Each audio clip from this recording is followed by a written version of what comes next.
the senator, while indoctrinated, could not explain his toxicity.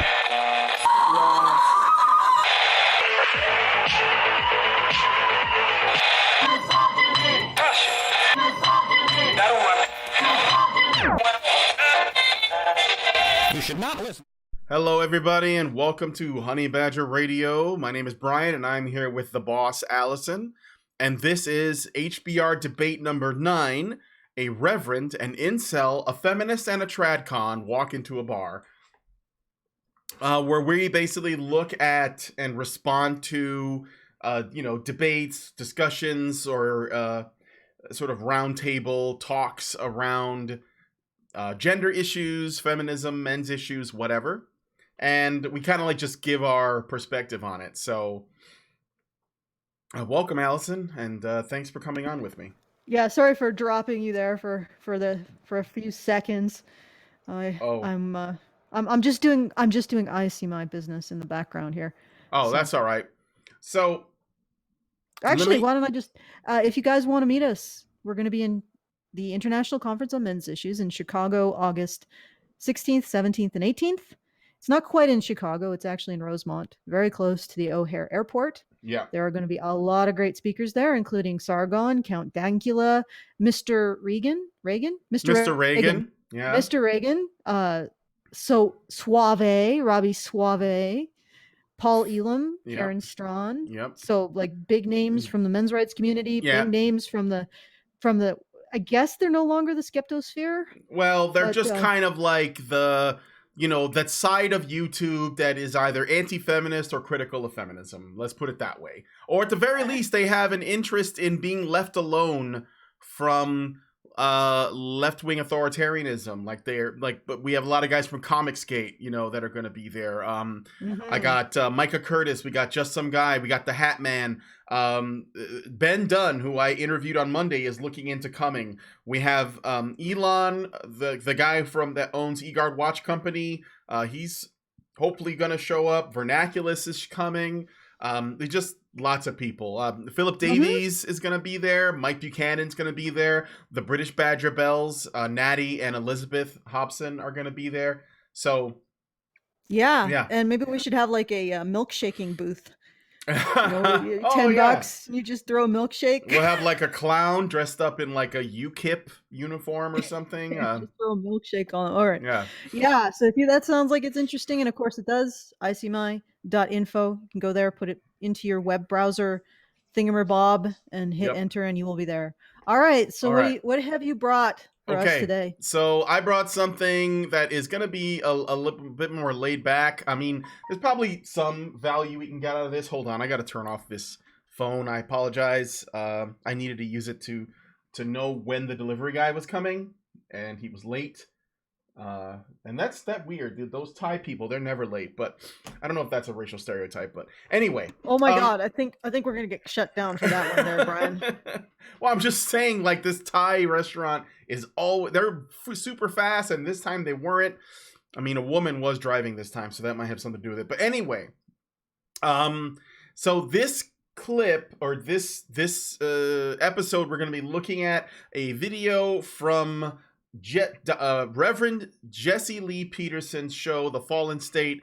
It just showed up in my recommendeds, and I didn't think anything of it. I've seen a few of his, and for the most part, if I watch Jesse Lee Peterson, it's just for laughs. I don't think about it. I don't take it too seriously. For the record, Jesse Lee Peterson is a highly religious man, and he trolls people in his interviews. He did a really great one with Amber Rose, who is the I guess you could say she's the queen of the slut walk. And that was my sort of introduction. But I decided to watch this one because I just wanted to listen to something while I was working on other stuff. And this video turned out to be quite interesting. It's called Modern Dating, Sex, Love, and Relationships Panel, Incel, Virgin, Feminist, Divorcee. So he has 4 different guests on. And they're all just going to talk about relationships. And most of it becomes a bit about relationships, but mostly about gender. And they talk a lot about women. Surprise, surprise. So I have let me get my hot takes out because it's an hour long. And I just want to get to the stuff that's interesting. I'll try to provide context where necessary. If you guys want to add a comment, please, send a super chat through and let us know if you want to add anything, or if you've observed something that maybe we didn't catch and you want to like add some additional commentary. It also hit that like button now that we're live. It's great for us because it sort of increases our chances of reaching more people when we're live. So smash that like button if you could. All right. So first, I'm going to play a little intro. It's very brief for context. So here we go. Today, we have the #1 show for you. Dating, relationships. It is one of the most important things that men and women have to learn to deal with. And I have some experts here. All right. So, Brian? Yes? I have some incoming technical difficulties. What's wrong? I can't hear it. I can't hear it. You can't hear anything. Oh boy. No, okay. I can't. Oh boy. Yeah, right. we got to fix that. Hold on. We got to fix that. And let's make sure the audience actually. Did you guys hear that? I'm pretty sure they heard that. I'm pretty sure they heard that. Let's see if they let's see if they know differently. After all, you don't want to negate their lived experience. All right. So, guys in the audience, did you hear that? Did you hear the panel speaking? I actually cannot read. They heard or it. Yeah, ascertain what you are saying. They're saying that they heard it. I'll leave that to Brian, whether or not. Can you hear me? You were able press Y or capital Y. Put it into the chat. Yes. Okay, good. You guys did hear it. I'm seeing one Y. All right, Alison, can you hear me now? Alison, yes, I can hear you. All right. I can hear you now. Now, can you? Because I'm messing around with my settings. Can you hear this? No. Did you hear that? Yes. Yeah, I can hear it. Okay, everything's good. Okay. All right, we're good. That's okay. The echo that's annoying, but regardless, we can keep going. Yeah, I'll try to. I guess I'll try to mute myself when you want to talk. I apologize. Okay, so let me set this up. These are the panelists. I mean, he goes through and talks to each one, but I'm just going to make this short. From left to right. So Clementine is on the far left. And that's not just a pun. She is only described as Clementine. She doesn't give a last name. She is in her mid-30s. She does not give her exact age. And she is an actress and writer, and she is a feminist, okay? Next to her, in the shirt there, is Nick Dorado. He is a 20-year-old construction worker, and he is the incel. He doesn't look that bad, actually. Can I just remark on something? If you had not told me that she was the feminist, yeah. I would have guessed. Yeah, I know, right? I swear, they're like stereotypes. Like, I don't know if they're wearing costumes on purpose, but but you're right. She looks like that which she is. Next to... Well, also, the other woman is smiling, so... there is that. Next to Nick, the incel, is Alicia Perkins. She is 28 years old. She is an actress, singer, writer, and DJ. Yeah, and she is our panel's virgin TradCon. So she is a woman who saved herself for marriage. She is religious, and she is very, very traditional, okay? And that's the woman in the dress with the hat. So, and then next to them is Michael Strider, who is a 48-year-old man that works for the Department of Homeland Security, and he is a divorcee. So he was married for years, and he's no longer married, okay? And those are our characters. Does that make sense? All right. So let me jump ahead a bit to... let me go here. They start talking a bit about relationships and stuff after they get to know each other. So we need some music for the jumping ahead, like some do something. Yeah. I could get some like copyright free music that plays really low in the background, but it might it might conflict with the actual spoken part. So all right, so let's play this bit right here. It is what it is. Which is easier to be with, a man or a woman? Definitely a man. And why? Well, I think women are a lot of work. I just like the dynamic of the male and the female energy together. Where I am in my life now, it's what I enjoy more. Yeah, I'm glad to hear that. Okay, I should probably give a little context because I kind of forgot what. So he was basically asking people where they were in their relationships, like if they were with someone, if they were married, or whatever. And the feminist said she is very single and that she just hasn't found, the right person. And she also, does this thing where she's like, and look, what your opinions are on whether or not people should get married aside, I'm more so looking at the way the questions are answered and what, the way that they're sort of approaching, thinking about these things. So when he asks the Michael Strider, the divorcee, he says, I was, but I'm divorced. And then that's the end, right? He just says yes. And then the virgin, she says, I've dated a couple of guys and, I'm with a boyfriend now. I think we're going to get married. And then the incel is like, yeah, I'm not seeing anybody and I'm not interested in seeing anyone. And so the feminist woman, she uses interesting language because she doesn't say male and female if she can help it. She just says, people. She tries to be really gender neutral.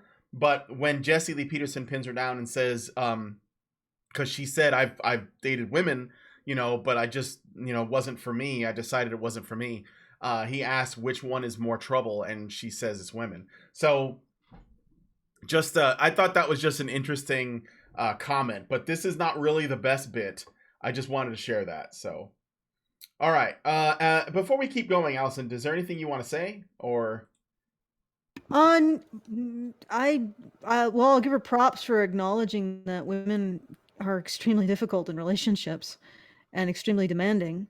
I wonder why that hasn't actually informed her ideology at all. I mean, if women live in a society where men are privileged, shouldn't that be reflected in their expectations in a relationship? And wouldn't that make men the ones who demand more? But, it's a thing. I mean, I'll give her props. She actually seems more warm and charming than most feminists. So yeah, well, yeah, she's not rabid, but there are some interesting moments that rise up from the conversation. Okay, so let's get to know Nick a little bit, the incel. I might have to do this in a couple of segments because there's some long-winded answers. So Yeah. Yep. And Michael. Yes, sir. No, not Michael, but that one. Nick. Nick. Yeah. So Nick, you married? No, I'm single. Ever been married? No. Ever dated? No. You never dated? Nope. You want to date? At the moment, no. Why not? I plan on moving within a few months, and I'm not really into relationships that I know aren't going to lead anywhere. And take her with you. Nah. No? Okay, I'm just pausing for the banana, but there's more to it than that. We're still getting to know him at this stage. So, and Alice, if you want to say anything right off the bat, that's cool. But I'm just pausing for the banana. So, no, I'm good. Okay, let's finish the intro of Nick. Nah. Have you ever tried today? Are you an incel? Yes. You an incel? Yes. That's amazing. That's a waste of time. Waste of time? What do you mean by that? Tell the people, you know what an incel is? No, what's that? Do you know what it is? Do you know, Michael? I do not. Oh, tell them what an incel is. Incel is short for involuntary celibate. Basically, guys who are not succeeding with relationships, but they want them. Okay, I'm just pausing again for the banana. There's a little bit more to it. Okay, can I point something out? Like, Yeah. how did this become his fault? So this is a waste of time. Like, he's choosing it. Mm-hmm. It's just that's bizarre. I mean, he's so genteel to the feminists, despite the fact that she's according to his religion. Could you mute when you're not talking? Yeah, I'll mute. Hold on. Okay, according to his religion, because I know that he's Christian. She's engaging in an act of sin. I mean, the involuntary celibate isn't engaging in any acts of sin. He's just failing to really be able to attract a woman. In fact, in some eras, his celibacy would be considered more spiritual, although I'm sure he doesn't consider it. But it just seems odd to just go right out of the gate to start condemning the guy for something that he says is involuntary. I mean, Yeah. really. It's at that I found that really interesting too. Like everyone gives this guy shit, and he's like literally hurting nobody being alone, and he knows it. He's actually, I'm gonna call it, like, tell you right now, I watched this whole thing.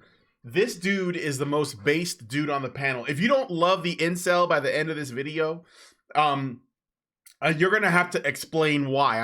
I demand an argument for that. But he's Maybe the shit. we should approach him. He could come to the ICMI, and I'll find him. Yeah, that's not a bad idea. yeah, no, I don't think it is a bad idea, and I'm the one who thought of it. And I Well, know I'm the worst thing about HBR. So there that's you right. go. And then that means that you must be the worst thing about the ICMI. That's why you didn't promote yourself, and you said there'll be people there. But I am not among them. Well, I'll probably be apparating from point to point, trying to make sure that nothing falls apart. To be honest. Yeah. Okay, let's hear some more from the incel. Let's hear more from the incel. We're gonna talk a little bit more about this. So I guess technically, since I'm not looking at the moment, I wouldn't be one. Right. But you know, it's a community of people on the internet that So you're hiding behind technology already, which is disconnecting you from engaging with people in person, which is how a connection really is formed. No. No? Incels are people that guys that aren't getting sex or relationships who communicate with each other. Do you spend a lot of time communicating with each other? All right, I'm just pausing there again. I thought this was also interesting. So the feminist immediately jumps in and tries to tell the incel why he's an incel, as though she just knows the answer to his problem. And of course, it's his fault that he's not happy. He shouldn't be on the internet talking to other men, essentially in a male space, because that is what is hurting him, you know?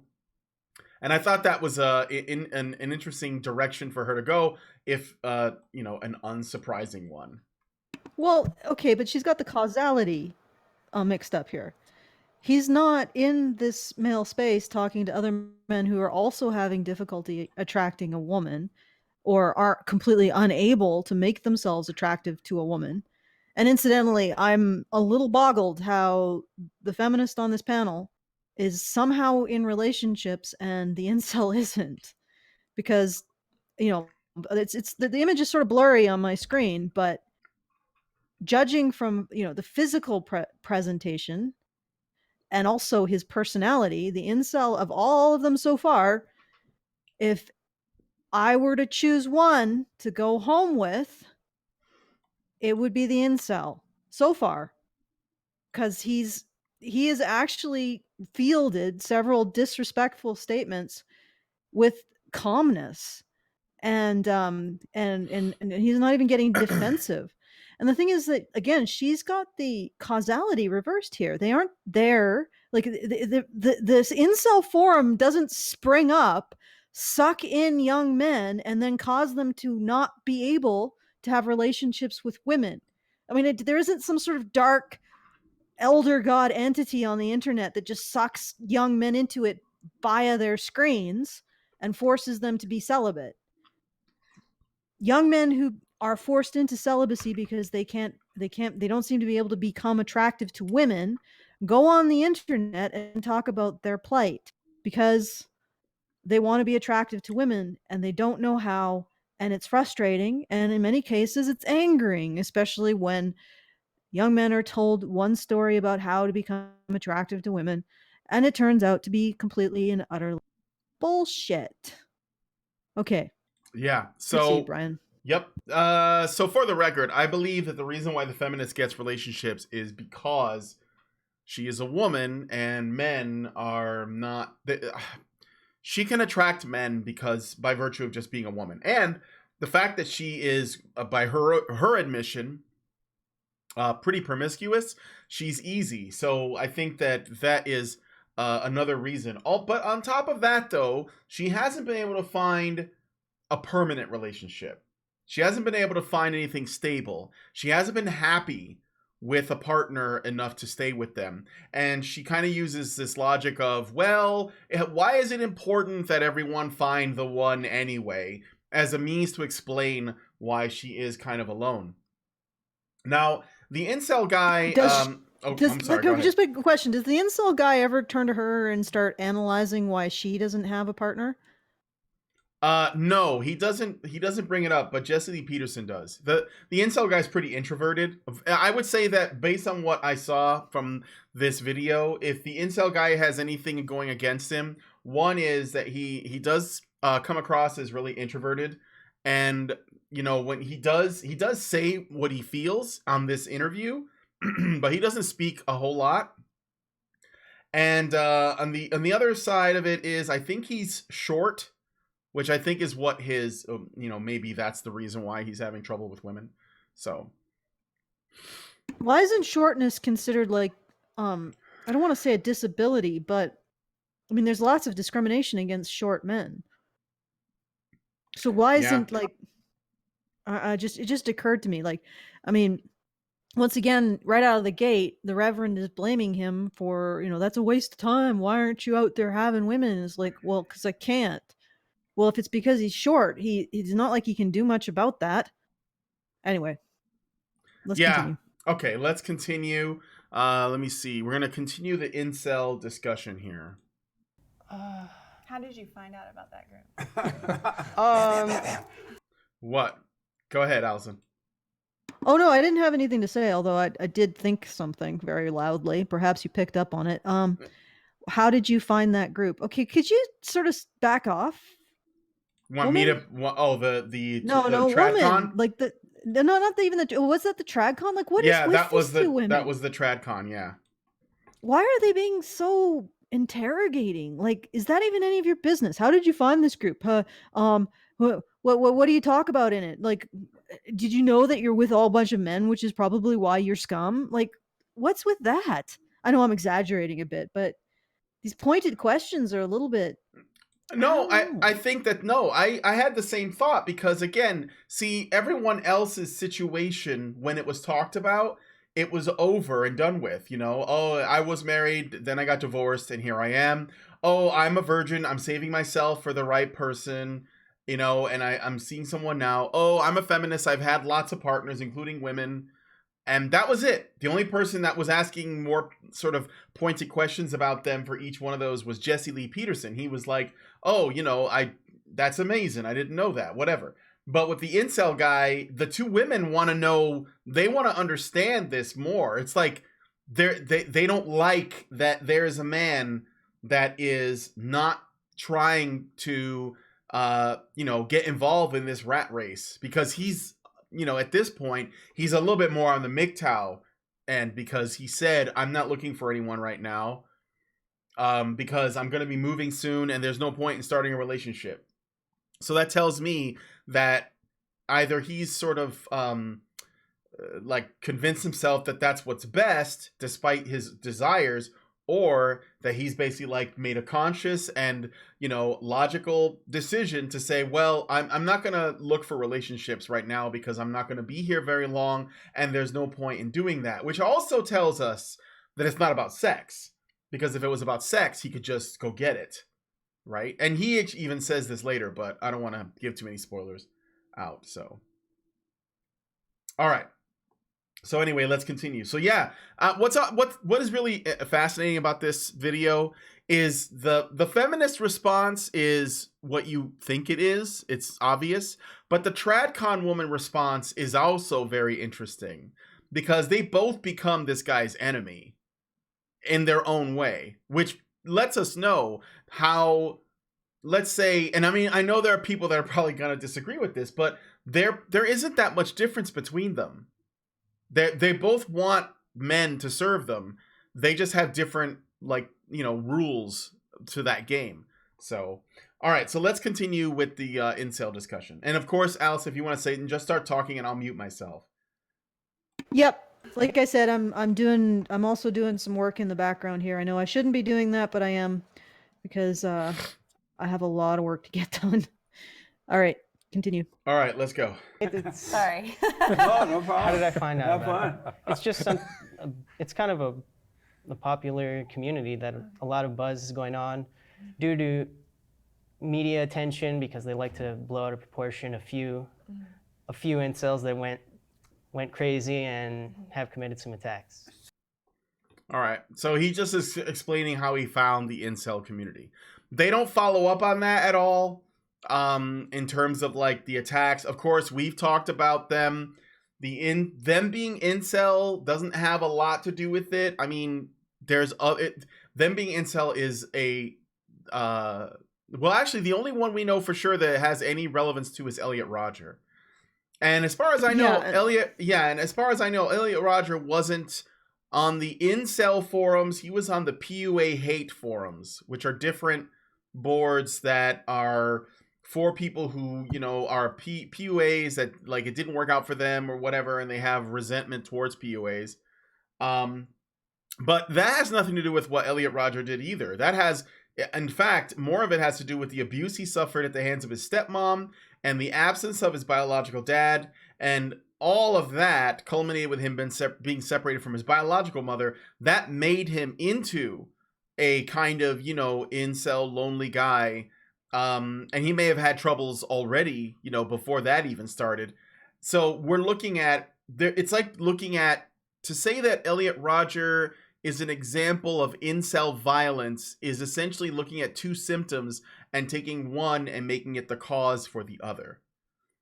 And Alec Manassian, that's no point in bringing that up because there's absolutely no evidence to suggest that we know of that he did any of that because he's an incel. In fact, I would argue it's probably for reasons similar to Elliot Rodger.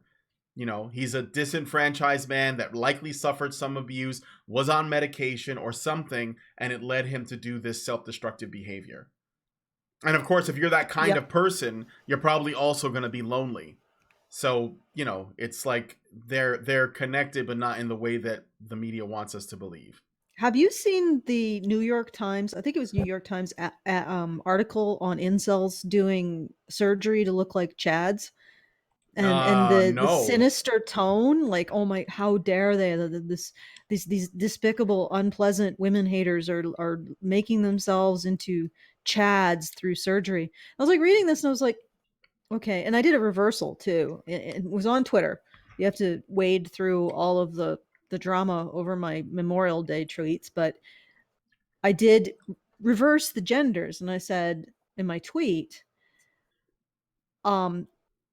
supermodels are people, unattractive women want to be seen as, angry, loud, celibate women want to be seen as attractive as by everybody. So they don't want supermodels to be seen as more attractive than they are. And everybody who disagrees with that, they shame as sexist and rape enablers. And this verbal bullying by women is empowered or is justified and supported by a very powerful movement. And so I reversed what New York Times was saying about the incels. And it actually is more, it actually, if you think about it, it's really creepy how the New York Times would probably take plastic surgery and say, well, women are victims of plastic surgery. But apparently it also wants to say that men are victimizing women by engaging in plastic surgery too. And it's just like, when does this stop? Like, when do the people who do this just step back and say, you know what? This isn't going anywhere good. It just, okay, here's the tweet. A supermodel is a woman that angry celibate women want others to perceive them as attractive as. Many will even shame those who disagree with terms like objectifier and rape enabler. We have an entire social movement justifying this bullying antisocial behavior in women. So this is a gender reversal of the New York tweet, which was new this issue. A Chad is a guy that angry celibate men online want to look like. Some will tear apart their face to try. And what they are referring to, of course, is plastic surgery. Yeah. And I had made the mistake of actually reading this article, and it assumes women are oppressed by society, and it decries incels who say that men are oppressed by society. And so we got these two groups of people, and by the way, nobody actually went back and said, but Alison, don't you think men are oppressed by society? I think the entire oppression narrative is totally it shouldn't be used in the context of gender. Men and women are so psychologically tied to one another that oppression muddies the water and just makes everything pointless. The oppression Olympics is the most ridiculous thing I've ever heard. I don't play it. I just point out injustice that occur against men. And other people say, in the process of me pointing out injustices that occur towards men, that I'm playing oppression Olympics. But I've never said that men are more oppressed than women or women are more oppressed than men. I think the entire oppression thing should be thrown out in context of gender. And here is the New York Times, or the New York Magazine, the New York Magazine saying that a group of men have the audacity to consider themselves oppressed when there's the wage gap, abortion, all of their talking points. And it's so funny because the New York Times buys into women's oppression, and then it turns around and it says that this group of men buys into men's oppression, and it has absolutely no sense of self-awareness. And the reason why I say that is because most of society's institutions of so-called truth, academia and the media, believe that society is oppressing women, and yet they're the most powerful institutions of society's attitudes towards anything, and they believe that society is oppressing. Do you see, like, it's like a self-negating statement? Yeah, absolutely. Anyway, so I just said, what a lack of self-awareness. Anyway, that tweet got not as much attention as my Memorial Day tweets.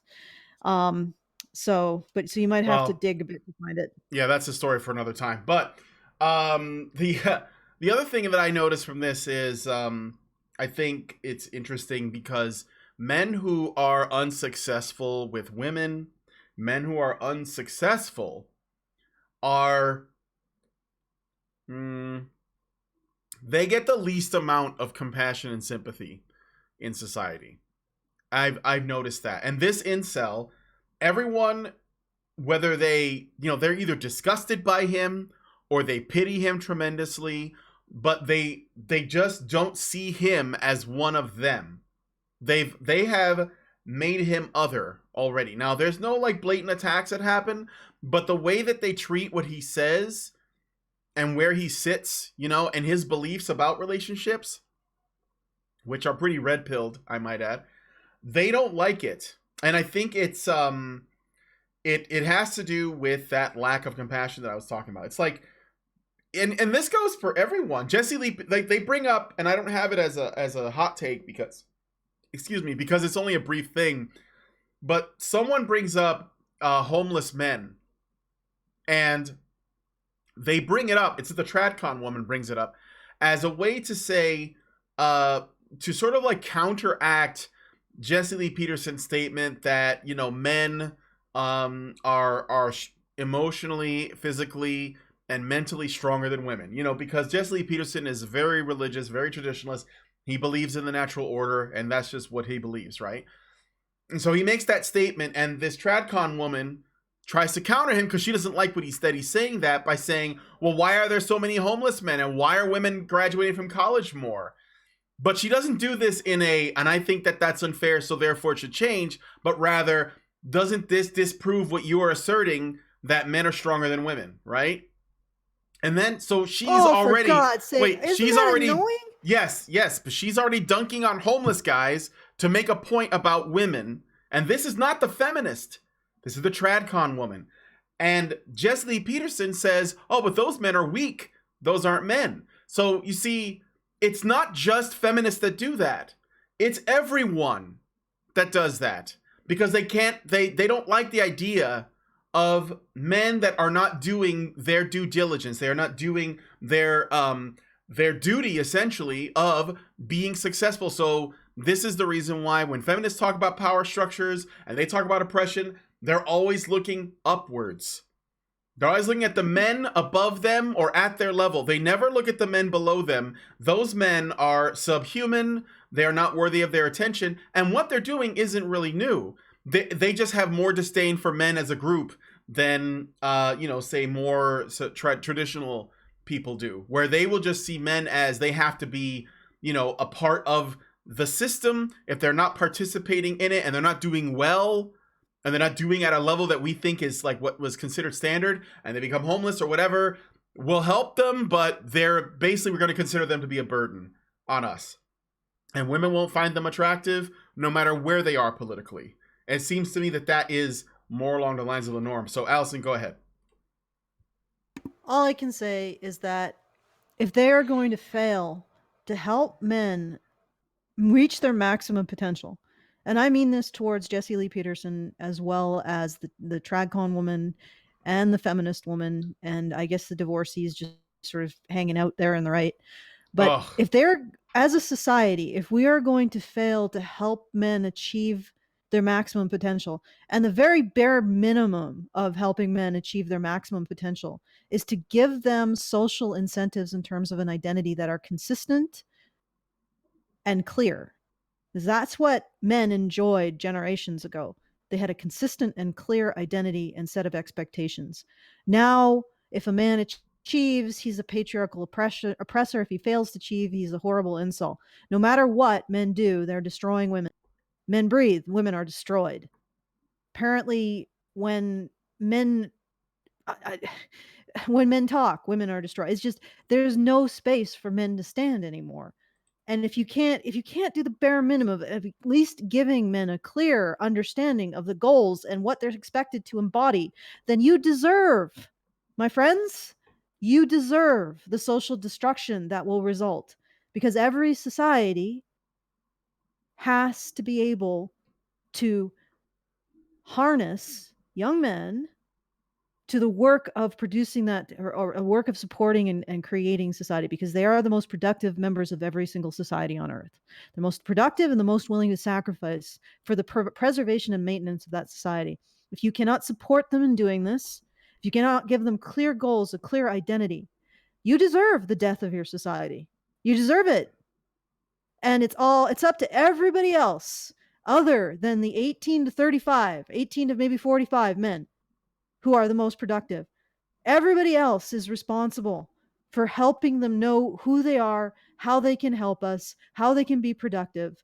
And they will be, because they want to be. That is an instinct in men to do. In fact, it's an instinct that's so powerful that rather than looking at it, and I know a lot of TradCons are responsible for this kind of attitude, looking at it like Christianity or nationalism or any other ism elicits that productivity from men, we should look at it more like an instinct that every single man has and can be easily exploited for. And maybe, like I said, we should do the bare minimum of considering how our messages about their identities impact them and impact their ability to be productive. And if we don't do it, like I said, we deserve wages of sin. Those are our wages of sin. That's what it means. Wages of sin. A society is supposed to engage in certain behavior in order to support its most productive members. In return, those most productive members create a healthy and functioning society. We are failing to do that. We are failing to support them in any way, young men in any way. And that includes the very basic idea of giving them a consistent identity, consistent with the benefit of society. Giving them what they very much crave, as you can see by their response to someone like Jordan Peterson. He gives them a consistent identity of responsibility to society. He's giving them what nobody else is at this point in time. And they're hungry for it because of that instinct. And nobody is responsible for eliciting that instinct in them because it's innate to them. And I know some men will be like, well, you're calling about, you're wanting men to be productive. I have spent 15 years in denial about this. I have spent 15 years telling men, why do you do this? Why do you subjugate yourself to a society that is contemptuous towards you? Why are you not all walking away, just completely walking away? And then I realized that's once again putting it on men. It's not on men. It's on the rest of us. It's on the rest of us to create a society worth fighting for. And I'm gonna and that's what I would say to the TradCon and Jesse Lee Peterson. You are shitting on this kid, your failure, not his. At some point, you got to take responsibility for creating a society and an identity that inspire men and stop turning them into the enemy. All right. Yep. All right. Let us continue. I'm going to jump ahead a little bit to this take here from Nick, our incel. You can just walk over to a woman and say, hey, I'd like to have sex with you. No, you don't do it for sex. You do it for a relationship. I'm not... Well, what would you say when you walked up to them Why don't cold? you just ask someone for like coffee or something first before you start thinking 5 steps ahead? Like, what the hell? Like, seriously. Go ahead, Alison. Why are these people putting so many words in his mouth? Jesse Lee Peterson starts with, why are you just wanting to have the sex? And then this woman is like, well, and he's like, well, I would want a relationship. And in response, he gets attacked again by this woman. You know, I am surprised this guy, I would be totally for this guy being like, you know what? This is bullshit. See ya. Wouldn't want to be you. Because I'm actually looking at these people and I'm like, you know what? Divorcee guy, you're just hanging out. I have not yet to get a read on you. So I'm gonna keep you out of this. But of every other person in that room, the only one who deserves to be breeding at this point is the incel. And he isn't. And that's a freaking statement in our society if there ever was one. Yeah. It gets funnier though. These are great. These are great. I'm not talking about sex. These days, no, but every relationship. beautiful girl, every girl that walks around is so hammered everywhere they go by guys. True. So you have to really get to know them, and Yeah. you can't just jump right in for sure. Are you That's afraid why of- it's not working. Well, for what sure, did you know? say when you approached it? Okay, I'm just pausing it there. So Michael, the divorcee, he has kind of a point, but I just want to warn you guys, a divorcee is a fucking humongous white knight and kind of a cuck. So what he says is true in that women get approached all the time. So he, you know, as a guy, if you're single, approaching a woman who's likely been approached multiple times, it you know, your odds are just not very good. It's like it's a numbers game, right? And I think that it makes sense in a way, but not for the reasons that Michael here thinks. He thinks that women feel harassed, and it's probably a good idea not to give them more. But yeah, that's not what the incel guy is thinking. He just doesn't think it's worth his time. So let's continue. I don't want to get into it. Are you shy of women? That's a yes. I would say I am introverted, definitely. Oh, so I mean, you're the problem, not the women. What? I'm not. Just because Hold on. I am the problem doesn't mean there aren't societal problems that need to change. Okay. So Okay. All right. Well, actually, how is him being introverted the problem? I think You know, that I really appreciate Jesse Lee Peterson for bringing me on his show, but I wish he would really reconsider his approach here. Like, is this really helpful? So you're the problem. Is that really helpful? I mean, that I don't even see how that's helpful at all. If this guy really wants to have a girlfriend, which, you know what, I don't really blame. Are we only like 6 minutes in? yeah, but that's okay. Most of the stuff is front loaded, so Okay, all right. So if he doesn't want to have a girlfriend, that's fine. It's not a waste of his life. Put him in a robe and help him, I don't know, start creating new strains of beer. Okay? It's a perfectly valid existence. You know that celibate monks, actually created the agricultural science that was the underpinning of industrial revolution? Like, literally, if we didn't have those improvements in our ability to feed ourselves, we probably wouldn't have gotten to the industrial revolution. So don't knock the monks. Don't knock the celibate. They are actually responsible for significant innovations in our lives, and it's not surprising. You know why? Because they don't have children to take care of, families. So they're often out innovating and thinking up new things. So he's not wasting his life by not having a woman in it. There are lots of celibate men throughout history who created and invented incredible things. So again, not wasting his life without a woman in it. But the other thing is even if he wants a woman in it, how does that help him? Oh, you're introverted, so you're the problem. Okay, well, I'm an introvert. Am I also a problem somehow? Are introverts in general problems? Do we just offend the extroverts by our very existence? You know, we're just sitting there introverting, and the extroverts are like, you lump. You gotta go. You're emanating some toxic kind of introversion. Like, seriously. And how is that going to help him become more socially confident if everywhere he goes, he's getting a bunch of people jumping down his throat and telling him probably multiple contradictory things about how he's supposed to approach women? Like, how do you approach women? Well, I don't know if you should approach women because they're constantly being hammered. You wouldn't want to sexually harass them. Well, are you introverted? Well, then that's real problem. Like, what? Oh, God. I hope this guy some point hears one of our streams. Oh, I think he's going to be okay. And it seems like he takes a lot of this criticism in stride. Like, it doesn't bug him very much. So, all right, let's play the rest more of this clip. Right, but you're the problem. You can't get a woman. Right? In my case, I'm not even trying. Well, he's so. also only 20. He's 20 years old. He's got plenty of time. Yeah, you don't need a woman. You're too young. Right? How old are you again? 20. Okay, fair enough. Yeah, he's young. So... let me jump ahead. So we're going to talk a little bit about Michael. He tells a bit of a long-winded story, but I'm just going to play this little bit, and then I'll add a little bit of maybe I'll add some additional context if needed. So here's our divorcee. That I need to step back and look at myself and before I try to do that again. I need to know the person better, and I need to know myself more.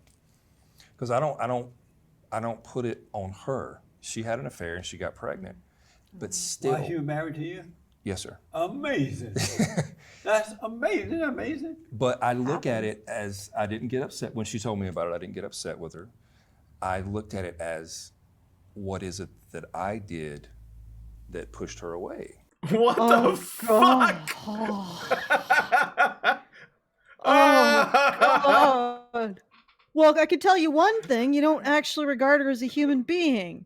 Dude, Like, the incel in this, he's smiling at this story. He knows. Like, this is amazing. Amazing. He knows that this is what?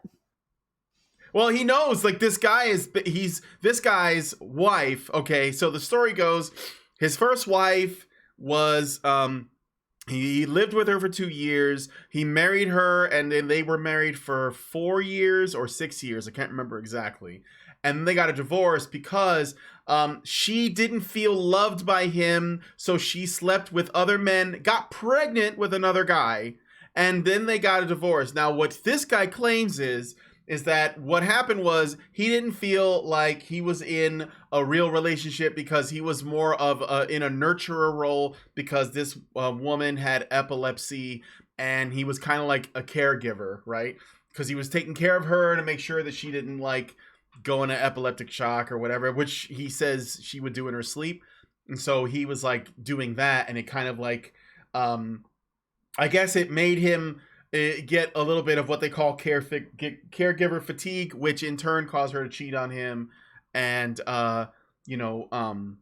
get pregnant with another man. And he is blaming himself. Like, he says, ultimately he says, she does have to take responsibility for cheating, but I have to take responsibility for my part in that happening, which I just found hilarious because the incel guy just explained that he doesn't think it's a good time for him to be involved with women right now because there's a lack of personal accountability, and that women that don't have to have. So oh my god. All right, so I got to amend that.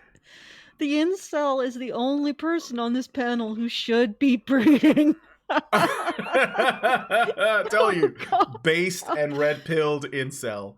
Okay, the reason why I'm laughing, all right, I'm not laughing at the fact that this guy got cucked, but I'm laughing at the fact that he, like, at what point do you genuinely hold her responsible? I know he says I hold her responsible for cheating, but the other thing is that you probably got caretaker fatigue because you don't actually put yourself first. And eventually you just broke under the weight of that. You didn't take care of yourself. And that's fair enough. You're looking at why that happened. But at the same time, is it possible also that your partner was a cheater? Yeah, really. And I mean, this may have been inevitable. That's and not she would have how used any excuse. And even if you had managed to remain attentive despite your caretaking duties, she might have just got bored. Yeah, that's because that's not how you handle a relationship that's going south or a marriage that's in trouble. No, it isn't. It isn't. No. If you're in a real relationship with someone who doesn't cheat and they're upset about something you're doing, they talk to you. They don't jump onto another penis vagina first, like the instant something is wrong or something doesn't feel right. Where is she? She's out at night trying to find a new pogo stick. That's not the behavior of somebody who's invested in the relationship or who's honorable. So there's probably nothing you could have done. She probably would have made some other excuse for doing it. Because here's the other thing.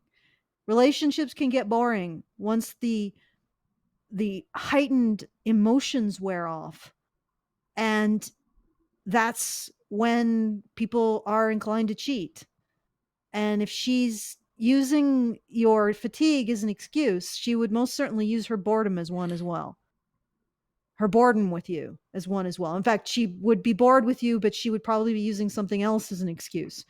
Like when you eat sunflower seeds, you don't immediately spit them into the garbage and you instead put them in a bowl. Oh yeah. They find other things to get really annoyed with you. I've had that happen to me before. Yeah, exactly. So it don't be so eager to take on the cheating aspect or the fact that you spurred her cheating. But on the other hand, like maybe you should look into why you were willing to give so much of yourself that you exhausted yourself to that point. And maybe consider that might be a behavior rather than causing the cheating. It's a behavior that's attracting cheaters. Okay. Yes. That's a good point. All right, so we're going to jump ahead over here to this clip that I call... Wait a second. We're like, are you guys enjoying this? Because we haven't heard any super chats. Oh, you know what? Albert Nada says, Badger live streams, I can't send a super chat. I don't know if there's They may have. I don't know. Maybe. Well, you know what? Fuck YouTube. Go to feedthebadger.com and you can do donations, and I will read out. If you put any kind of note in the donation, I'll read it out. Yeah, do that. Go to feedthebadger.com. Fuck YouTube. Fuck YouTube. Apparently, YouTube has decided we aren't deserving of revenue or something. Okay. Have we been demonetized or something? Like I don't know. I haven't played a clip that's too long. Check it out. Solomon Grundy just sent us $1, so our super chats do seem to work. Okay, so let's move on to the next clip. This one I've entitled Nick Drops Red Pills All Over the Studio. This is the one that we'll go through. Master Rogue just sent us $2 and says test. Thank you, Master Rogue. So it looks like it is working. All right. Well, thanks, guys. I guess it's not really a big deal. So here, let's go. This is going to be awesome. A very bad decision. What do you look for in a woman? What do I look for? What do you want from them? I don't have very high expectations. I'm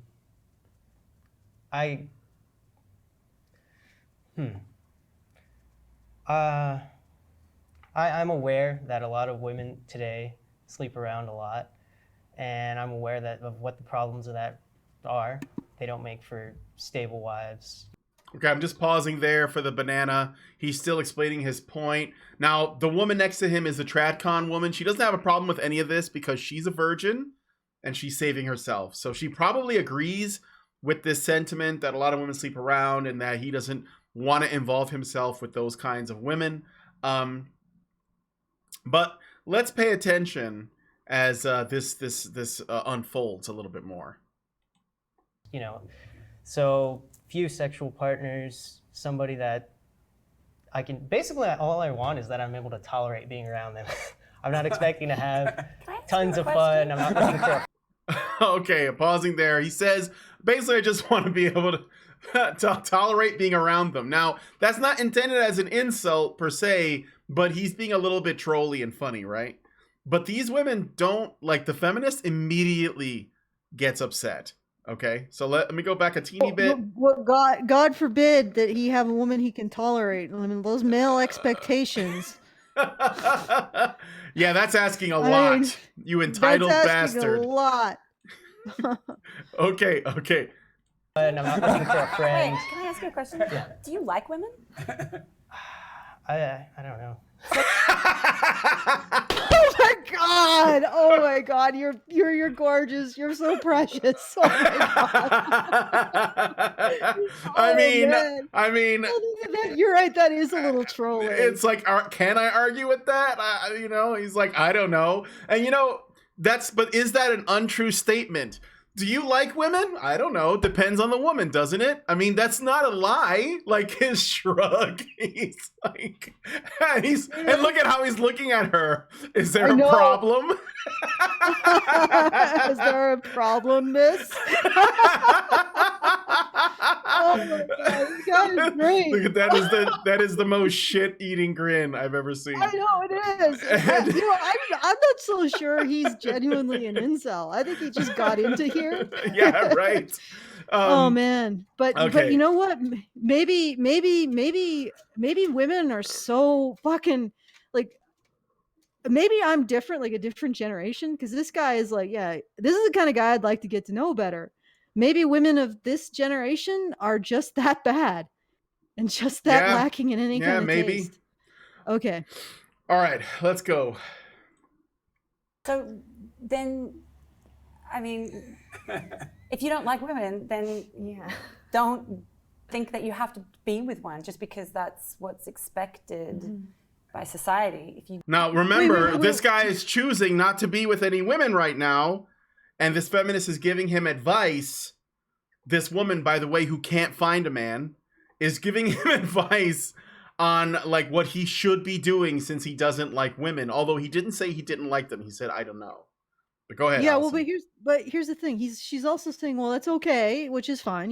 Give her props for that. I mean, at the very least, while they're more aggressive than I think would be appropriate for this guy, and I'm wondering, like, what right do you have to ask these very intrusive questions? At least they seem to be better natured than what we usually get on this show.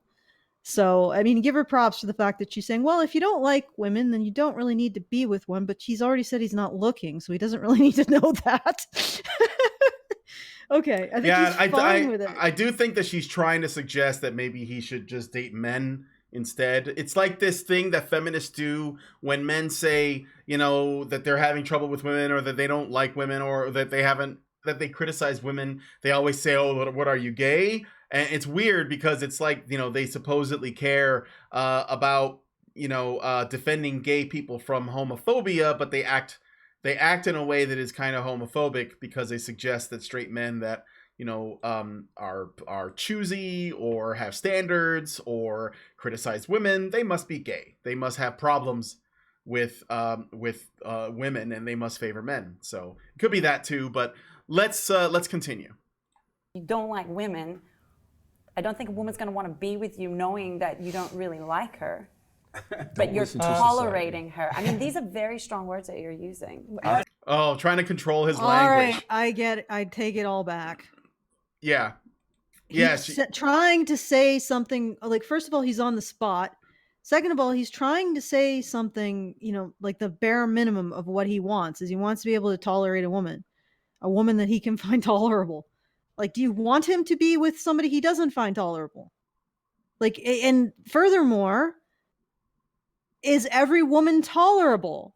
No. Is every woman likable? No. Is everyone worth as... So where are you coming with this? And furthermore, he's already said he's not looking. So why are you saying, well, you could get a woman if you, like them all? Well, seriously. He literally says, all I'm asking for is that I can tolerate being around her. And this feminist says that's really strong language. I just want to be around somebody that's not going to drive me crazy. That's some really strong language. He's implying that women are intolerable, I think. Yeah, well, I mean, he says a lot of them are, so, and maybe he's right. All right, so let's continue. He's an introvert. Yeah. For introverts, most people are intolerable. There is that too. All right. Oh, and also let's remember that the two women on this panel, they are likely not introverts at all. They're both actresses. Well, I mean, that's on their bio, but who knows if they actually get any work. But they're definitely like out there more. Keep in mind, I tolerated the relationship that I was in, and I've done that a few times in life too, so don't do that. Don't do it because you think it's expected. He's like, why are you telling me this thing that I already know the answer to because you have assumed what my statements are? And also, why are you don't take advice from a divorcee that let his wife cuck him and then blamed himself afterwards? Well, I mean, the thing is that, he didn't let his wife cuck him. He was cucked by his wife. And the problem is he's not looking at this in terms of, okay, what did I do to attract a cheater? He's looking at terms in terms of what did I do to cause the cheating, which I've said that some women who are borderline and some women, period, will take responsibility for something they can't possibly be responsible for in order to avoid responsibility for something that they are responsible for. And I used to think that this was an exclusively female behavior, but then I realized that men disguise the exact same behavior behind different language. I was responsible for my wife cheating. No, you weren't. You were responsible for choosing a woman who cheats. And you know why men do that? Men like this, because they don't want to do the work of questioning themselves very deeply. Because when they say, well, I'm responsible for my wife cheating, they're actually engaging this identity of hyper agency. So a man is responsible for all the behavior of all his wife. You know how they say, control your bitch, that kind of thing. Yeah. That's the control your bitch attitude. This is what's going through his head. I don't want to challenge my belief that as a man, I was completely responsible for all of her behavior in the relationship, because to do so would be to threaten my control your bitch identity. And because he doesn't actually want to question that, he doesn't take responsibility for what he is responsible for, which is choosing a woman who ended up using him like that. And part of the reason he probably chose a woman who ended up using him like that is because he sees himself solely in service to women and taking responsibility for them. And that's where he needs to start looking at himself and doing the uncomfortable work of unwinding that identity. And that work is uncomfortable, because when you start working on your identity, especially as men, that's when you start getting the fear, as it were. I'm quoting like Fear and Loathing in Las Vegas. That's where the fear comes in, the existential crisis. And he doesn't want to face that. So he takes responsibility for something he isn't responsible for, because he doesn't want to he doesn't want to experience the existential crisis of questioning who he actually is and finding out the answer. Okay. Yep. All right, let's continue. Why don't you like happy women? and that she's happy too? You've never had like a crush on a girl in high school or something like that? I'm not gonna say I like or dislike. Why don't you like them? I don't have much experience with them. Well, what is it that you don't like about them? Well, you just Wait said you a don't second. want a woman that has sex with other partners, Yeah. other men. What is it that you like about them? What you don't like about women? Okay, I'm just pausing there. Jesse's, yes, sometimes he has trouble talking. He says, I'm black and I'm slow. So he's just asking, he's trying to figure out, I think, whether or not the incel actually dislikes women, which is why he's asking him this question. I'm trying to figure out if Jesse Lee is like is just sort of like old and cantankerous, or just deliberately giving this guy a hard time, or maybe both. No, I think he's just old, but he's also trying to get to the bottom of it, because you see, when the incel answers a question in a way that can be read into, the women read into it right away and they start assuming things, and it's always the worst things, right? So Jesse has to come in and say, okay, Nick, what do you actually believe? And this gives him a chance to clarify his position. So I think that Jesse's trying to be fair. I'm guessing that neither of these women realize that they're the problem. Oh, no, like, of course not. Sit there and read into the worst, like, how do you expect either of you? I can see why the woman on the right, or sorry, the left, hasn't been able to maintain a relationship. But the TradCon, you aren't going to be able to maintain a relationship just because you stayed a virgin until you were in it. You got to curb some of the behavior that you're evincing here, like reading the worst thing into everything. Yeah, Okay. TradCons have a little bit of the feminist stank on them a lot of the time. A little bit. Okay, so let's... this is something that really got me in shit. They've got the internalized feminism. Oh, internalized feminism. That's good. I like that. All right, let's continue. I don't think they're as intelligent or as... I don't think the bond that you have with the women needs to be like a friendship or anything. I think we need to have strong male bonds, and women are just there, you know, to produce the kids, to take care of. Is he trolling or what's going on? I don't know. I'm actually he might really believe it as an incel. I don't know, but he's saying he's saying that, I think what he's saying is that he thinks that when it comes to close bonds, it's better for men to have close bonds with men and not to worry about having them with women as much. I think that, you know, again, he's not very experienced with women, but I mean, just the fact that he puts that out there, this makes me question whether or not he's actually an introvert, because he's saying this around women, and this feminist immediately, again, look at her. Her finger is up. She's got the finger up. Like, and she's ready to point at him and she's just not happy. Not happy. Okay. I'm sensing, like, if I were there, I'd be like, are you being serious here? or not even, you're just like, you're right. He could just be a troll. I don't know. He could just be a troll. Yeah. That troll grin sort of gives it a little bit. Can I hide behind you in a second? You gonna let me hide behind? See, now this guy's like, can I hide behind you? The guy on the right, because, you know, he's made the women angry and he wants to be out of the way. This is, again, it's a little thing, but it's something that I noticed right off the bat. You can't say anything that makes women uncomfortable.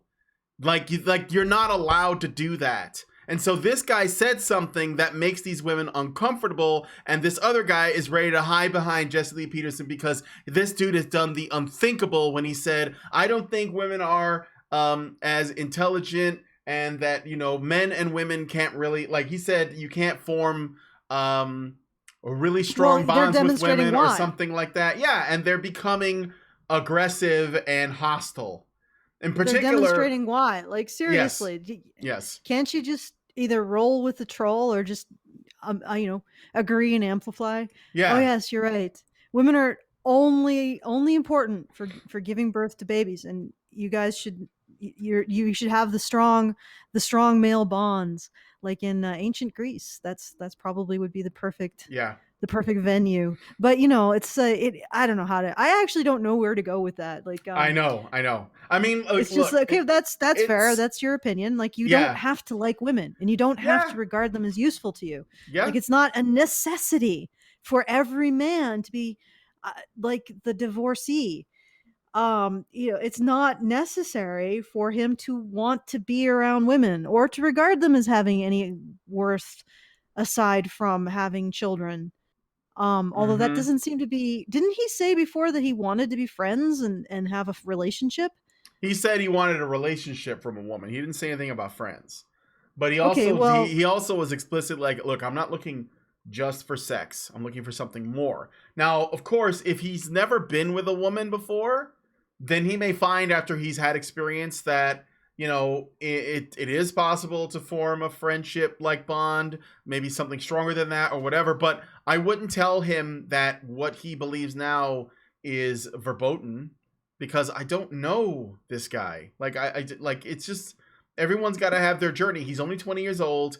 He's allowed to believe whatever he wants. No one has to, save him from himself. But I don't think that that's what these women are even doing, even if they claim to. They just don't like the idea that he has a negative opinion about women and that he's made a criticism. And but of it's course, also like this has sort of been extorted out of him. yeah. Like multiple times. First it's just like, well, I don't know, like they're okay. And now he's saying, well, what you don't like about women. Well, if this is accurate, then what he's saying is what he doesn't like about women is that they appear to be less intelligent, which when you tend to rely on your moral bombast, you do tend to appear less intelligent. I mean, right now, because they're starting to do the chimp lips and the posturing, both of these women look a little bit primate-y to me. They're starting to grow the hair on the knuckles and they're starting to drag on the ground. Yep. Both of them. They're turning into bonobos before our very eyes. Yeah, they're chimping out those two ladies. I don't want to call them ladies. They're chimping out those two chimps. And I could sympathize with him looking at that and being like, you know what? If women didn't do that so often, I would actually regard them as some people I'd want to be friends with, but I don't want to be friends with somebody who thinks that they're my moral superior and gets to start jumping down my throat about my life. Like I wouldn't want to be friends with these two women. Like if I can imagine being sitting there and I'd probably come up to like their fucking shoulder. Yeah, the dude on the right, Michael, he's actually friends with the feminist. They've known each other for a long time. I'm just pointing that out. I'd probably be even shorter than the incel. And I'd be sitting there and they'd be jumping down my throat about decisions about my life. Why don't you like women? And I'd be like, what? I don't like women because I don't like entire categories of people. In fact, I don't even like men like that. And I found a hell of a lot more men approachable and interesting. Not to say that women can't be approachable or interesting. It's just that they often hide behind either damseling or this freaking blue-haired cluck routine, which is, quite frankly, at my age, it's starting to look really chimp. It's starting to look really chimp. Yeah. So, it's like, okay, if you wouldn't do that, and then there's women who are perfectly personable, and I get along with them, and then there's Karen, who's totally not personable, and I still get along with her, sort of. So, it's like, people are a mixed bag. Karen finds you tolerable. She can tolerate being around you. There you go. It's just like he said. It's enough. You guys can know each other for many years because you can tolerate each other, and that's important. It's almost like the incel wasn't wrong. So I got a couple super chats I should read. Manny Fresh gives us $10.99 and says the feminist should be the last person judging someone for not appreciating the opposite sex. Lol. I feel the same way this guy does. Paris Nguyen gives us $2 and she says, if I was single, I'd scoop that incel in a heartbeat. Yeah, I'm starting to wonder if he's really an incel or if he's like a troll plant. Like 4chan sent him to fuck with Jesse Lee Peterson or something. I know. An agent of the Chans. Yeah, he's a denizen. Okay, but yeah, I wonder. Because he seems like, first of all, he's basically playing to these people too. Maybe at this point he's like, you know what? I'm just gonna roll with this nonsense. This behavior is appalling. Like, I mean, I can't believe that he's getting called out for saying, like I don't particularly like women, and these two women are not being called out for their freaking posturing. Well, let's see what happens. Okay, I wonder if they chimp out any further. Yeah. Let's keep going. He's still in the red pill dropping phase, I believe. So. Amazing. And so it's hard to find women that is willing to just be home and have babies and take care of them? Well, that definitely. Most women have been convinced that it's much more fulfilling to go and get some human resources job or go to college for 4+ years, and just most women don't want to be mothers. I'm pretty sure I have. Okay, I'm pausing here before she gets her little jab in because she's been thinking about this jab the whole time that he's been talking. So the TradCon's gonna turn and she's gonna get him. She's gonna get him with a comment. Okay. We need some like Wild Kingdom chimp noises for these kinds of moments. Isn't that the National Geographic music? Yeah. Okay, Lucy play it. is about to enforce her dominant female will upon the transgressing young male. Yeah, that's right. Notice as she lifts her hairy arms above her head and picks a branch out of the tree. Get ready. Notice her pant hooting is increasing in frequency. Okay, go ahead, Lucy. Okay. Let's see you chimp out. Most women don't want to be mothers. I'm pretty sure I have a higher IQ than you. I graduated with honors from UC Berkeley. Sure you do. So yeah, so it's pretty insulting for you to say that you don't think women are intelligent, because that's ridiculous. Would you marry a woman? He didn't say that's I what- know. Just like I'm the exception to the rule here, and I think it's quite insulting for you to say that. And then she thinks I have a higher IQ because I went to college. IQ doesn't have anything to do with education. Yeah. So It doesn't really. Yeah, so you went to college for 4 years, but you're a DJ. That's what your job is. So you didn't actually, whatever it is you went to Berkeley for, you're not actually using that education. I mean, you know, you got honors, but Certainly, whatever. beating him over the head with the stick that is your diploma. Very, very, very non-posturing, not very Okay, you know what? This guy thinks women are less intelligent than men. I don't give a shit. Yeah. Like, why would I care? He could be misquoting the bell curve where, you know, there are more he male could be quoting- geniuses. Or he could be trolling, going- which is probably more likely. Or he could just be fucking with them to see what they would say, to kind of expose their behavior so that he can at the end say, this is why I don't date women. Like right here. Because if I'd have said this about my male friends, they'd probably just laugh and we'd just fucking go hang out. Right? Mhm. So it could be for that reason Just- too. You know, I don't know how to really make that funny personally. I guess I'm blanking on witticisms at the moment, but Yeah. does it really matter if he thinks that women are not intelligent or less intelligent than men? He's probably right. On average, women are less intelligent.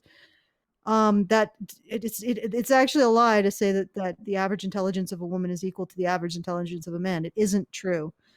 There are a few IQ points lower. Who cares? IQ is not everything. Mm-hmm. And furthermore, like, if you really are comfortable with your intelligence, you just chuckle, be like, okay. Yeah, exactly. That's, like, really, like, all right. All right. So let me see. We've been going for a little over an hour. I guess I'll just play one more clip I thought was a pretty Didn't we get another interesting- super chat? I saw something green go through. Yeah. No, I read them already. I read them all. Oh, okay. Unless you got Wow, you guys are unless quiet. you got something through Feed the Badger. Well, Oh, we've okay. gotten 1, 2, 3, 4 super chats, 5 super chats. Okay. Just seems like you guys are really quiet. I don't know if you're appreciating this Well, content. it's probably because it's late. Oh. You know, this is a later Nope, than nothing normal through Feed the show. Badger. No. Yeah, this is a later than normal show. There's a lot of other good clips in here. We could like do more of this on Friday if you want. If you guys are interested, because this is just full of gold. And I can't mine all of it. Like, I've mined a lot, but I don't think we can go through all of it today. But I will clip let's see how the feminist responds to this guy's comment. How about that? So Clementine, by the way, here's something interesting too that I noticed when they were giving out when Jesse Lee Peterson was introducing all the people. For whatever reason, the divorcee, the TradCon, and the Incel all gave their precise age and their full name. But the feminist only gave her first name, and she gave an approximation of her age. She didn't give her age. So she just said mid-30s, where the TradCon woman said 28.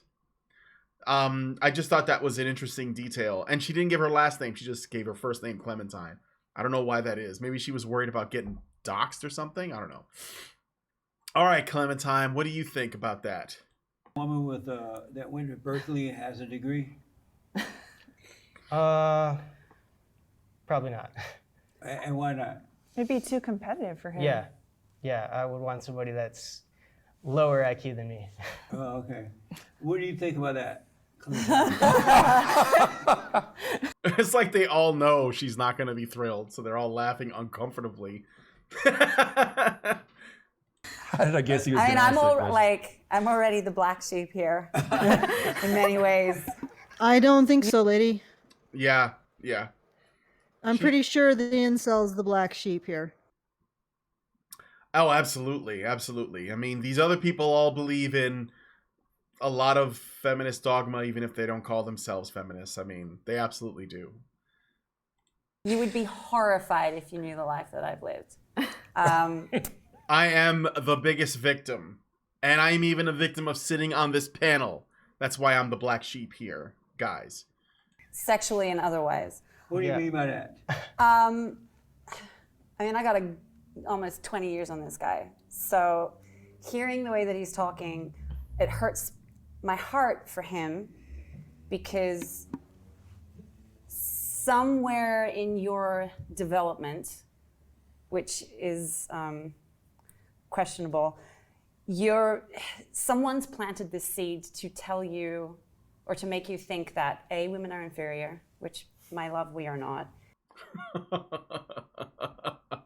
Okay, I'm pausing for the banana right now, but we'll let her finish her point. So this is a comment to prevent us from getting issues. I don't know if Jesse Lee Peterson would do that, but I'm just doing that to be sure. What? Okay, so, but isn't like the traditional concept is that women are the weaker gender? So the fact that he said that women are less intelligent and other things, the reason why men are supposed to serve women is because they have weaknesses that men don't have. Mm-hmm. That's the traditional conception. And I'm not sure why the traditional woman was so offended by that. Well, she didn't like the idea that she felt personally attacked by his general statement. You know, Dr. Warren Farrell has talked in many of his talks I've overheard, where he's dealing with couples therapy. One of the things that he brings up that he believes is the biggest problem with men and women is that men and women are not good at receiving criticism.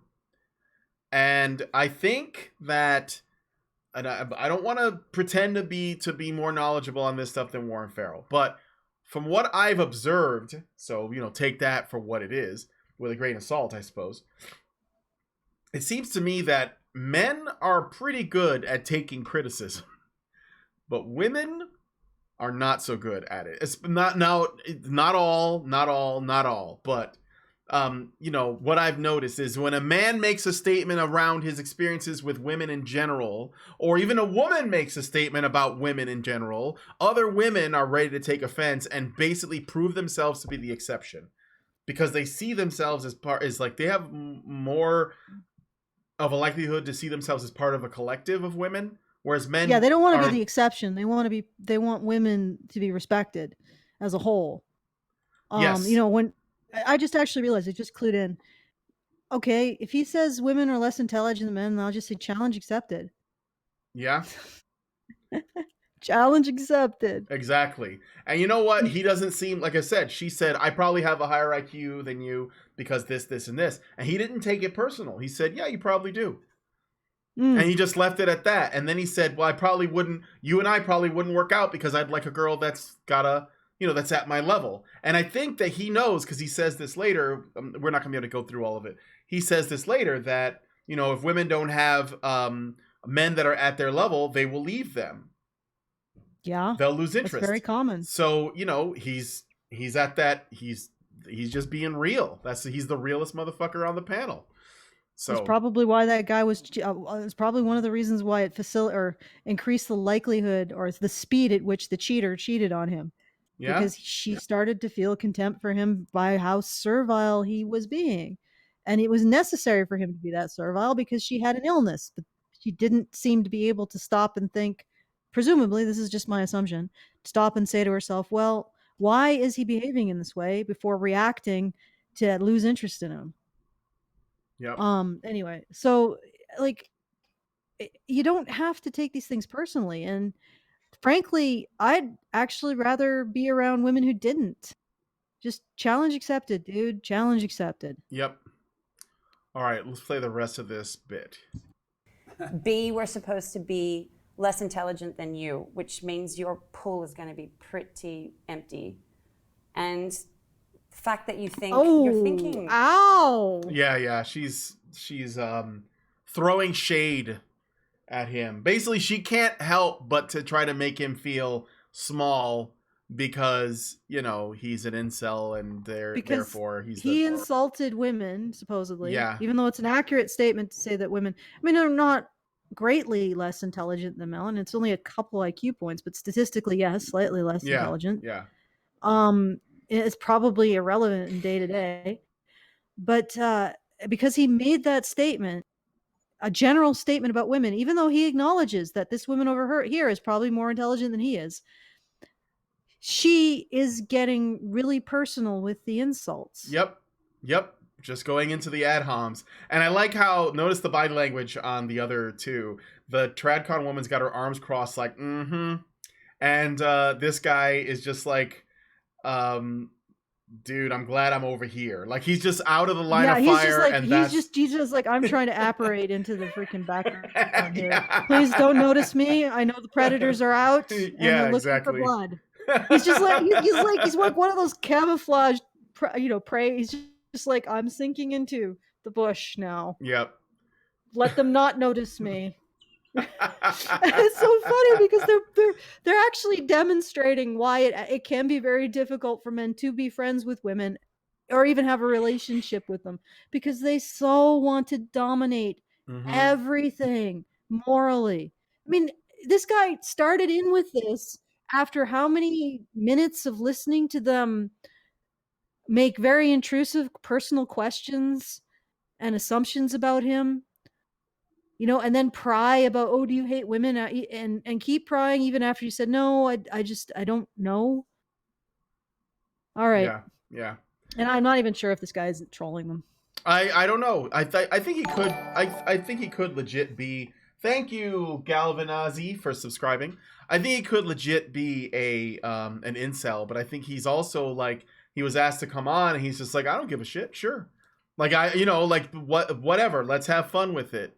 So I think it could be both. Okay, so this clip is almost over, but in terms of like the 40s and the 50s, of like women need to be home looking after the husband. And... Oh, this is great. So she's basically trying to make the claim that he wants to go back to the 40s and 50s, where women were it's the usual feminist thing. Oh, you want to go back to the 40s and 50s when women were slaves and men got, their 2.5 kids and their white picket fence and the Leave It to Beaver shit that never happened. And here's what he says to that. Yeah. I think the 40s and 50s are already when the decline was happening. The 40s and the 50s only begat what we have today. I don't think that we can go back to that time frame without changing legal things. Like right now, we have no-fault divorce. We have a system in which a woman can decide to just end the family, break apart the family for no reason at all. Women. Okay, I'm just pausing it there for the banana. He is dropping the biggest red pills on everybody right now, okay? So he's not stupid. He knows his shit, but Alison, you were going to say something? No, he does know his shit. Yeah. Okay. No reason at all. Women have rights. Yes, we do. I think both of those things were mistakes.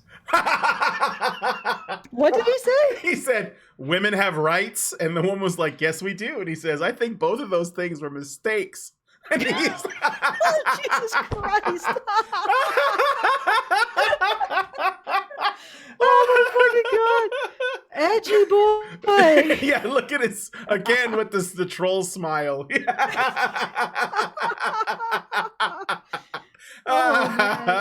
Okay, let's keep going. Okay. Why is the TradCon? Why is the traditional woman looking so angry? She hates that. She doesn't want to lose. Yeah, but isn't she conservative? No, she is, but she doesn't want to lose the rights that she's gotten. She doesn't want to lose. She doesn't like the idea of losing what she's gotten so far, right?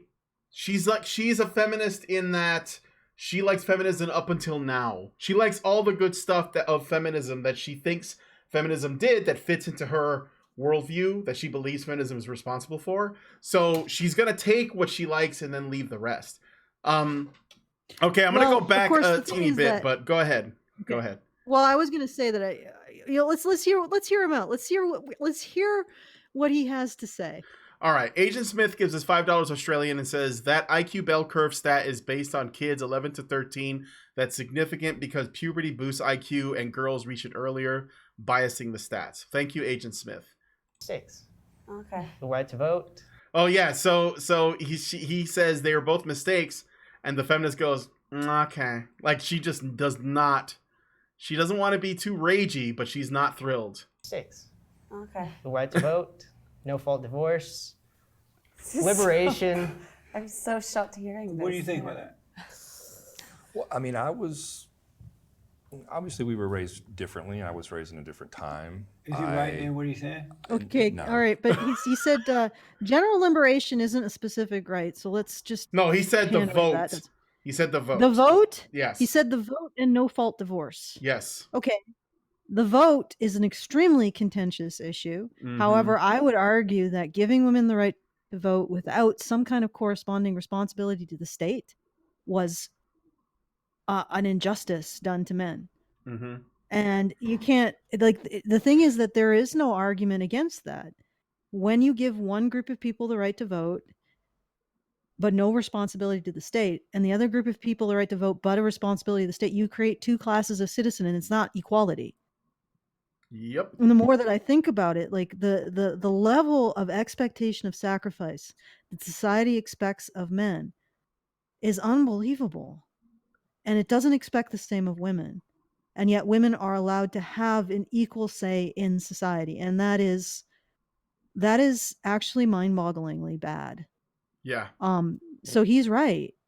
You know, Yes. and now if they had said, okay, we're going to have to at least do some kind of service for the state, we're going to have to question this idea that women cannot be made ultimately responsible for the societies that, and here's the thing, we believe that, listen to this, listen. I know some people are really furious at me for saying this, but if we cannot make women ultimately responsible for the societies that they're a part of, how can we give them say over those societies? Right. We How can make we give men- them authority and no responsibility? We give men authority over the societies that they are expected to have to sacrifice everything for, everything. And this is not a good thing that we've done. If we had instead said, okay, you have to serve in some manner. You have to lose your autonomy in some manner in service to the state, ladies, or you don't get the vote. That would have been more honest. And it wouldn't have created the injustice that we see today. So in terms of the vote, he's right. And we need to be able to talk about this. Yep. Because this lack of responsibility and expectation of responsibility on women is creating a completely untenable situation. It's creating a society that people who do not have to make the ultimate sacrifice in maintaining or protecting that society have a say in it. They're not going to make the right choices. Yep. Because they don't have to pay for them. Men do. And there is no argument against this, except one of offense, one of disrespect, one of saying someone who brings this up is a disgusting person, which is things that I've been told recently. And those are not arguments. That's just a system of social ostracization. It's just a way of trying to make the person who's saying the truth subhuman. And I do not acknowledge them as arguments to cease and desist speaking that truth. We need to look at why and when and how we gave women the right to vote. So he is right on that score. As for no-fault divorce doesn't exist for men. Women can walk away from their responsibilities in a marriage. Men cannot. Divorce doesn't exist for men. Once a man is married, he's married to her for life. It's just that she can decide that she no longer has to live with him or have sex with him, which she could do when she was living with him, obviously, but then she no longer has to be presumably sexually exclusive with him. And he has to maintain his responsibilities to her. She does not. So men don't have the right to divorce. Only women do. Yep. And that's another thing that we need to look at. Now, I don't know how far he goes in terms of women's rights.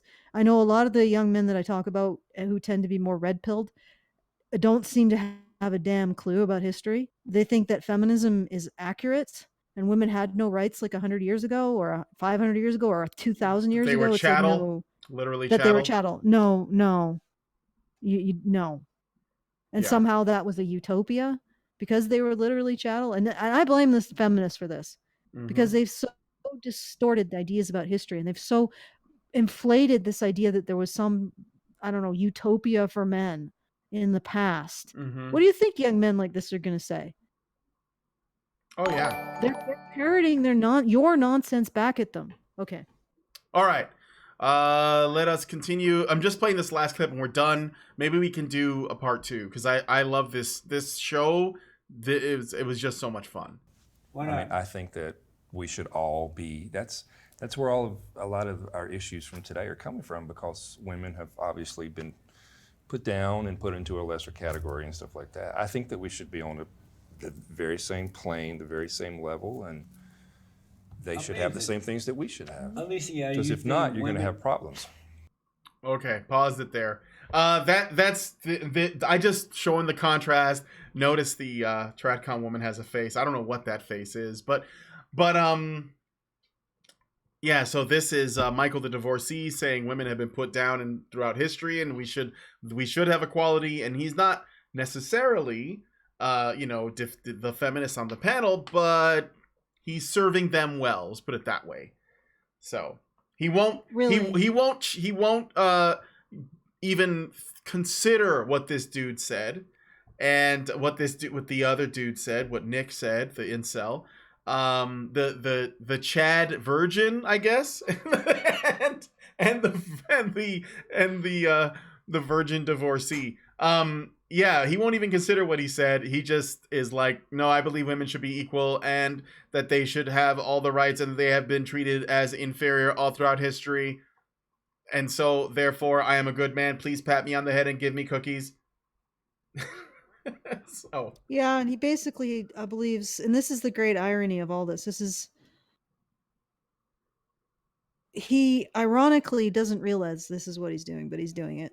I'm not exactly sure what the incel is doing because I'm not even sure if he's not trolling. So I'll leave that out there. But what this guy is doing is in taking responsibility for women's actions instead of allowing them responsibility for their actions, he is basically just amplifying his own identity and amplifying his own sense of agency and inflating it, but at the same time not taking responsibility for himself. So it's really interesting that he talks about, women need to be recognized as whole beings, because he doesn't. I don't know what the incel is doing. I couldn't speculate. Maybe he doesn't recognize women as whole beings either, but this guy certainly doesn't, because he doesn't afford them the right to the responsibility to their actions. And that is where you see growth as an individual. So yeah, he respects women, but in respecting women, he disrespects the person within the women. Yeah. Okay. All right. So we should stop here because we've gone for an hour and a half. Do you want to do more of this on Friday? You mean that's like an after show? No. Like another show. No. Okay. Maybe I can get somebody else to do it with me then. No. I can see. I'm working on something though. So all right. I know. Well, okay. So either way, I'll do more of this episode on Friday. We'll see what other things are said. There is some other good stuff that the incel brings up, as well as the just more trolling. I'm pretty sure it's trolling, but it's pretty epic. So Agent Smith gives us $2 Australian and says the incel has been trained in game. He is negging. Yeah, it seems like he does know his shit. As what's interesting about that is it is working because it's getting a response from the women. And when the women, by the way, just as an aside, when the women left this studio, the person they were thinking about the most was the incel. Because really? Oh yeah, I'm sure, because he left them thinking about him. He's living rent-free in their heads because they're appalled and shocked at his views. And I bet the feminist most of all is like thinking about him. I think that's the fundamental. I want to finish this thought, Okay. and maybe it'll take a few more minutes, but I won't delay you from doing whatever it is that you're needing to do. But go to sleep probably. Yeah. The funny thing is that I like him. I know. And I like him because he's so full. Like he's like just I'm just gonna say what I want, and I don't give a shit. And I like that. I actually like that, even if it would feel insulting to be told like women are stupid or something. Well, challenge accepted. Women can't be moral. Okay, challenge accepted. I don't have to be what they say women are. That's just, you can be something else. You can develop your individuality. You don't have to internalize that, because the truth is that we're really more the sum of our individual choices than as much the result of our genetics and our hormones, in my opinion. Yeah. And maybe people could say that that's naive of me, but I actually believe in the ascendancy of the individual. So even if he says, oh, women are stupid or women are immoral or whatever he thinks, I'm not going to get upset at it. At most, I'll consider it a challenge. But I don't like. But the sheer fact of the fact he is so disrespectful is intriguing. It makes him intriguing. Yeah. And what I don't like about guys like the divorcee is that they have no real respect. They suck up to women constantly because they have no respect for the actual abilities of women. Oh, they don't tell them the truth. Like, do you really honestly think that this guy in his subconscious is really this obsequious? No, there's a shit ton of anger he's swallowing. I look at him and I'm like, where's the real you? Yeah. Where is it? I want to see it. Show me some fucking passion. Balls, I think is the word. Oh, passion, because it can apply to men and women. Or I guess balls could too. Yeah, women have broveries. They could bring them out. Yes, but just show me some freaking passion, And he doesn't have any, and he walks around like, oh, you can't touch the women too hard; they might shatter. And and then when they shatter, even though I consider them so fragile that we can't touch them that hard, they'll hurt you. And it's like, come on. Yeah. Are you really that fragile? And are women really that fragile? Maybe that's what really bugs me about it. It's like they're both treating each other like glass. Yeah. He's treating the women like glass. And I don't even think they know that they exist in a world created by the willingness of men like him to swallow their consequences. They don't even know that. Like that they exist in a world of tissue paper. I don't know. These are just my random thoughts. I might be a little overtired or something. That's okay. No, I get where you're coming from. By the way, are you still getting an echo?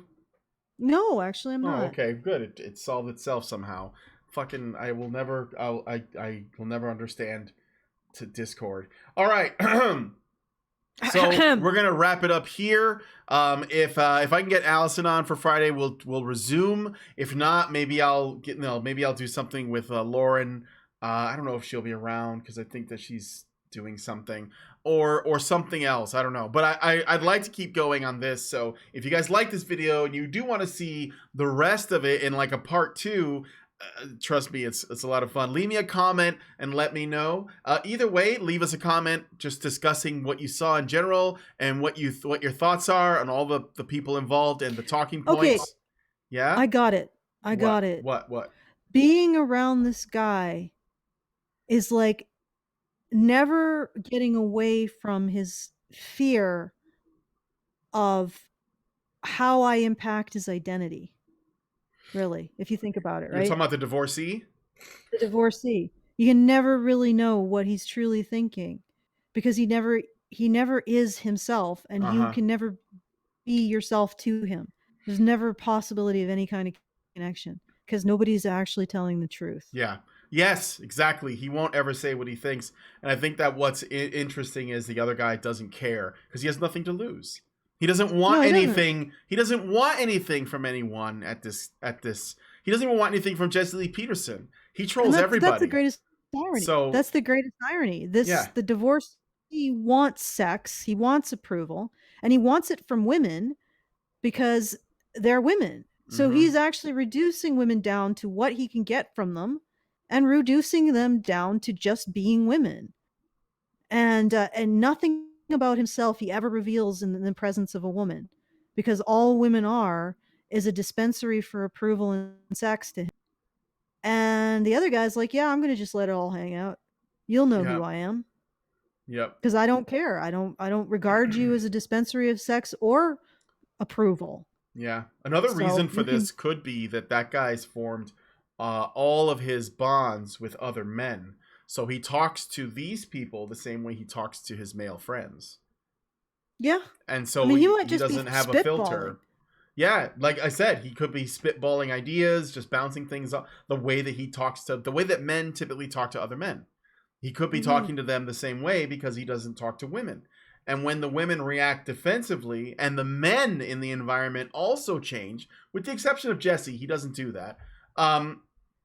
Then it kind of exposes why the incel is like, well, I'd rather just form bonds with just men, because when women are in the mixture, not only do the women change the dynamic because they respond differently, but the men change because there are women present.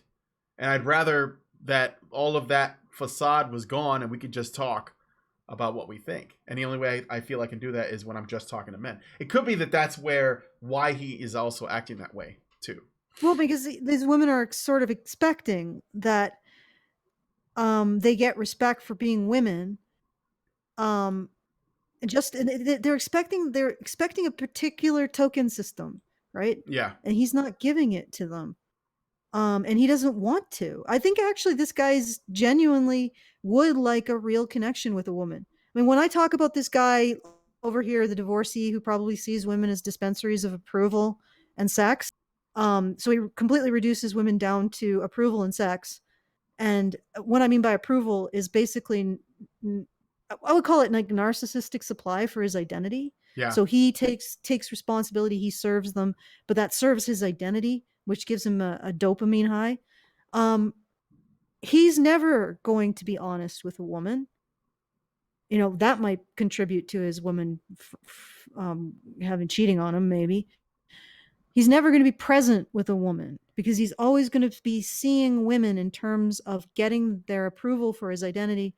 Yep. And probably that's preeminent, just getting approval for his identity. Yep. So he's going to want to see women in terms of their weaknesses, in terms of serving those weaknesses so he can feed his identity beast. And this other guy, I actually think that he might actually be just intuitively or unconsciously disgusted by this entire thing.